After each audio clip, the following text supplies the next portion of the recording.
नमस्कार दोस्तों। बिहार के मुख्यमंत्री नीतीश कुमार और राष्ट्रीय जनता दल के नेता तेजस्वी यादव के बीच पटना स्थित सचिवालय में करीब आधे घंटे तक मुलाकात हुई। इसे लेकर बिहार सहित देश भर की राजनीति में अटकलों का दौर शुरू हो गया। ऐसे में सवाल है कि क्या बिहार में फिर से कोई बड़ा खेला होने जा रहा है?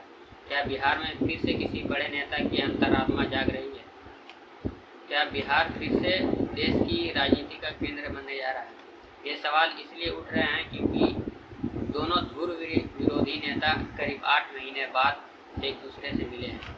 दोनों नेताओं के बीच बातचीत में जो सामने निकल के आ रहा है वो अभी तक तो बस इतना भर है कि मुलाकात सूचना आयुक्त की नियुक्ति को लेकर हुई है। लेकिन क्या सच में सिर्फ इतनी सी बात हुई है या फिर बिहार की राजनीति में प्रशांत किशोर की सक्रियता और नीतीश कुमार की चुप्पी ने ऐसे संभावनाओं को जन्म दे दिया है जिससे इस मुलाकात में हुई बातचीत को नज़रअंदाज नहीं किया जा सकता। अगर आधिकारिक बयान को ही सच माने तो क्या ये मुलाकात सिर्फ इस वजह से हुई है क्योंकि सरकार को सूचना आयुक्त की नियुक्ति करनी थी और सूचना आयुक्त की नियुक्ति के लिए जो कमेटी बनती है उसमें मुख्यमंत्री उसके अध्यक्ष होते हैं और बाकी कमेटी में नेता प्रतिपक्ष के अलावा मंत्रिमंडल भी होते हैं, मंत्रिमंडल के सदस्य भी होते हैं। मुख्यमंत्री होने के नाते नीतीश कुमार और नेता प्रतिपक्ष होने के नाते तेजस्वी यादव ने मिलकर बिहार में सूचना आयुक्त की नियुक्ति की है।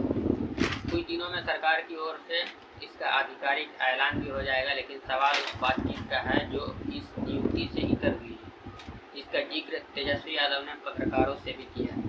नीतीश कुमार ने कैबिनेट से प्रस्ताव पास करवाया कि अभी तक बिहार में पिछड़ा और अति पिछड़ा को मिलाकर जो आरक्षण 30% था उसे 43% किया जाएगा।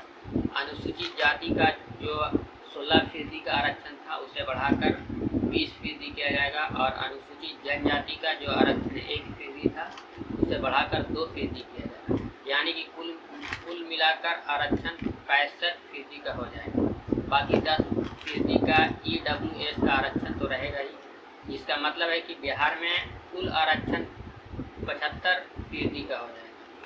21 नवंबर 2023 को इस फैसले का गजट नोटिफिकेशन भी हो गया, लेकिन 20 जून 2024 को पटना हाईकोर्ट के चीफ जस्टिस KV चंद्रन की बेंच ने नीतीश कुमार के इस फैसले को खारिज कर दिया और आरक्षण पर अब मामला कोर्ट में है और बिहार सरकार चाहती है कि इस मसले को संविधान के 9वीं सूची में डाल दिया जाए। अगर ऐसा होता है तो बिहार सरकार के फैसले की न्यायिक समीक्षा नहीं हो सकती है और अदालत इस पर सुनवाई नहीं कर सकती। तेजस्वी यादव ने जो कहा है उसका लबोलबाब तो यही है, लेकिन बात यहाँ खत्म नहीं होती है जहाँ तेजस्वी यादव ने खत्म करने की कोशिश की है, बल्कि बात तो यहाँ से शुरू होती है क्योंकि यही वो मसला है जिस पर बीजेपी के साथ सरकार चला रहे नीतीश कुमार ने तेजस्वी यादव से मुलाकात के बाद गठबंधन तोड़ दिया था और महागठबंधन का मुख्यमंत्री बन गए थे। अब एक बार फिर से इसी मसले पर तेजस्वी और नीतीश कुमार की बात हुई है तो कहीं ये बात आगे ना बढ़ जाए। अब बिहार में विधानसभा चुनाव में करीब 1 साल का ही वक्त बचा है। इस वक्त बिहार में प्रशांत किशोर के तौर पर एक ऐसे नेता एक्टिव हैं जिसके निशाने पर तो अभी तेजस्वी यादव ही हैं, लेकिन नीतीश कुमार भी प्रशांत किशोर के प्रकोप से कभी अछूते नहीं रहे। जब नीतीश कुमार ने पलटी मारी है प्रशांत किशोर हमलावर रहे हैं। वो तो यहाँ तक कह चुके हैं कि अब नीतीश कुमार की राजनीति खत्म हो। हालांकि जब किसी ने राजनीति नीतीश कुमार को खत्म होने की बात की है वो धूल झाड़ कर खड़े हो गए। अभी तो फिलहाल बिहार में नीतीश कुमार के बिना किसी की भी राजनीति चल नहीं सकती है, चाहे वो बीजेपी हो या फिर RJD। लोकसभा चुनाव में बिहार की सबसे बड़ी पार्टी है JDU।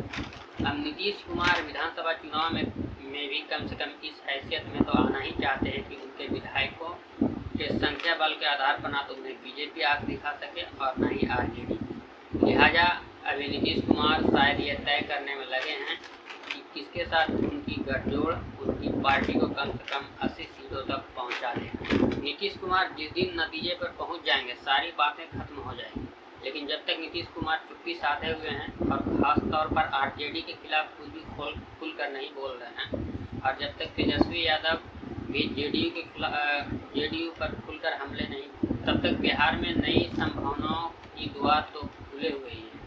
और हालिया मुलाकात इस बात का संकेत भी है। आखिर यूं ही थोड़ी उस सियासी जुमले को घिसा जाता है कि राजनीति संभावनाओं का खेल है और राजनीति में कोई अस्थायी दोस्त या कोई अस्थायी दुश्मन नहीं है।